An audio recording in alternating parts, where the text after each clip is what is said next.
আসসালামু আলাইকুম। এই গরমে কলিজা ঠান্ডা করার মতো আমি একটা ফালুদা ও একটা শরবতের রেসিপি আপনাদের সাথে শেয়ার করব।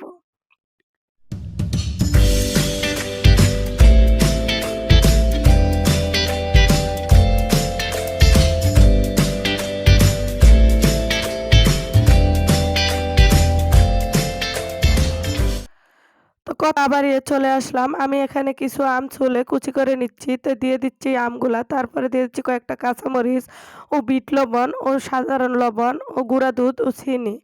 দিয়ে একটু পানি দিয়ে দিচ্ছি। দিয়ে একটু ব্লেন্ডার করে নিচ্ছি। তো এই শরবতটা আপনি গরমে খেলে একদম কলিজা ঠান্ডা হয়ে যায়। মন প্রাণ জুড়িয়ে যায়। এতটাই লোভনীয় ও সুস্বাদু হয়। তো এই কারণে এই যে আমি উপর থেকে ভিতরে একটা বরফ দিয়ে শরবতটা ঢেলে নিলাম। উপরে আরেকটু বরফ দিয়ে ডেকোরেশন করে নিলাম। তো আপনাদের কাছে যদি ভালো লাগে অবশ্যই লাইক, কমেন্ট করে শেয়ার করবেন।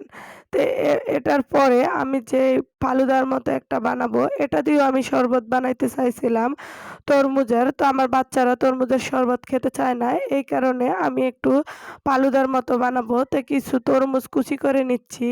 নেওয়ার পরে আমি কিছু দুধ জাল দিয়ে সরটা মালাইয়ের মতো করে নিচ্ছি। তা আমি নিচে একটু বরফ দিয়ে দিচ্ছি। দেওয়ার পরে আমি তরমুজগুলা দিয়ে দিব। দেওয়ার পরে আমি উপর থেকে আবার একটু মালাই দিয়ে দিব দুধের সর। আবার একটু তরমুজ দিয়ে দিব। আবার একটু দুধের সর মালাই দিয়ে দিব। এরকম করে আমার গ্লাসটা আমি সাজিয়ে নিব। তো একদম অসাধারণ লোভনীয় ২ টা শরবত ও ডেজার্ট হয়ে গেছে মন প্রাণ জুড়ানোর মতো। তো উপর থেকে আমি আরেকটু মানে ঠান্ডা পানি দিয়ে একটু বরফ দিয়ে ডেকোরেশন করে নিব। তো তরমুজটা যেহেতু আমি গোটা, গোটা রাখছি এই কারণে দুধের সরটা দিয়ে দিচ্ছি। দুধটা দেই না। তো আপনাদের যেটা ইচ্ছা ওটা দিয়েই করে নিতে পারেন, ভালো হবে।